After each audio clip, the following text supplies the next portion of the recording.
O evangelho de hoje é Marcos 2, do 1 ao 12. Alguns dias depois, Jesus entrou de novo em Cafarnaum. Logo se espalhou a notícia de que ele estava em casa. Reuniram-se ali tantas pessoas que já não havia lugar nem mesmo diante da porta. E Jesus anunciava-lhes a palavra.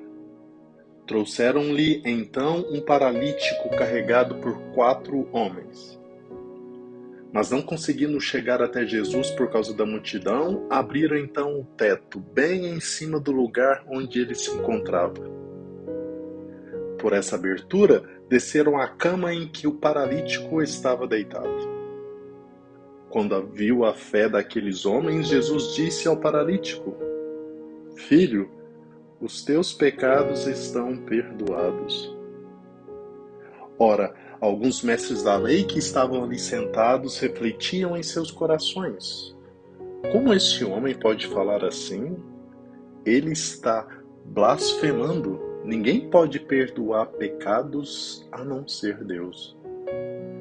Jesus percebeu logo que eles estavam pensando no seu íntimo e disse: Por que pensais assim em vossos corações?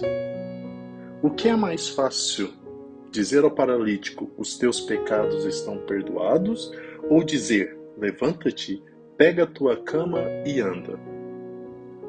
Pois bem, para que saibais que o Filho do Homem tem na terra poder de perdoar pecados, disse ele ao paralítico: eu te ordeno, levanta-te, pega a tua cama e vai para a tua casa. O paralítico então se levantou e, carregando a sua cama, saiu diante de todos. E ficaram todos admirados e louvaram a Deus, dizendo: Nunca vimos uma coisa assim.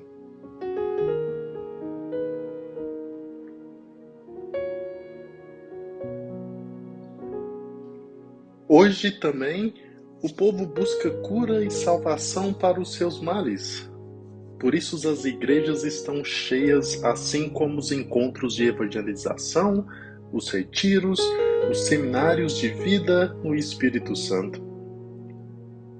No entanto, mesmo estando esta busca, parece ser muito difícil para nós, homens e mulheres, reconhecermos a santidade de Deus e os seus propósitos para nós.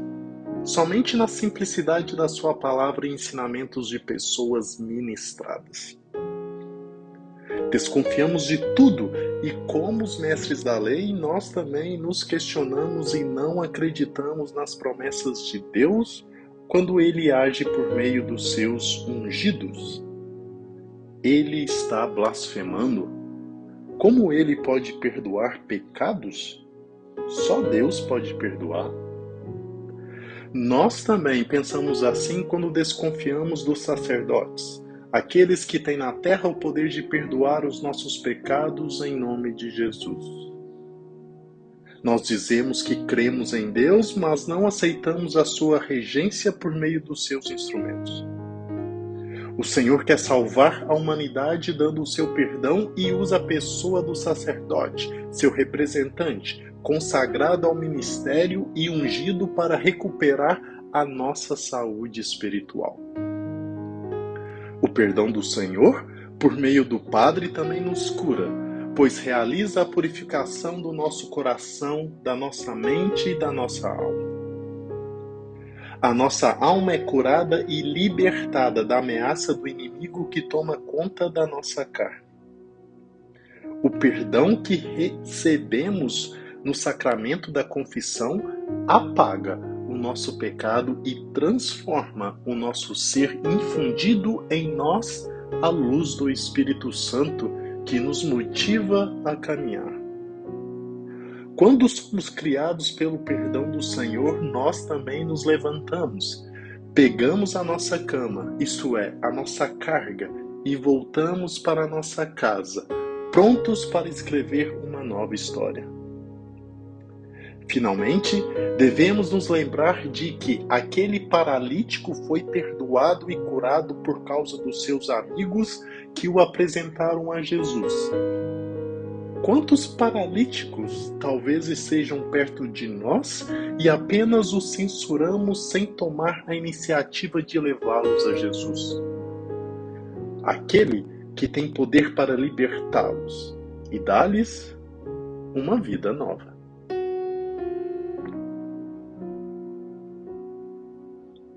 As perguntas de hoje são: você já levou algum paralítico para que Jesus o curasse? Você já aconselhou alguém a procurar um sacerdote? Você acredita no perdão de Deus por meio do ministério de um sacerdote? Na sua opinião, aqui na Terra, quem é que tem autoridade para perdoar os seus pecados?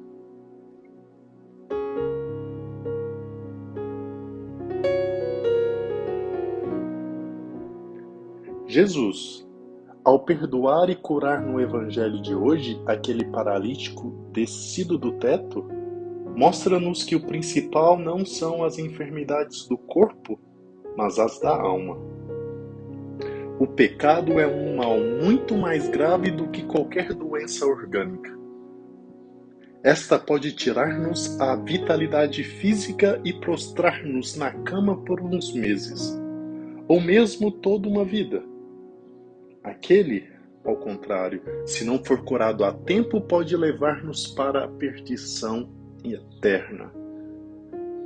Mas para nos darmos conta dessa realidade tremenda, dessa desproporção existente entre os males físicos e espirituais, precisamos de uma luz especial.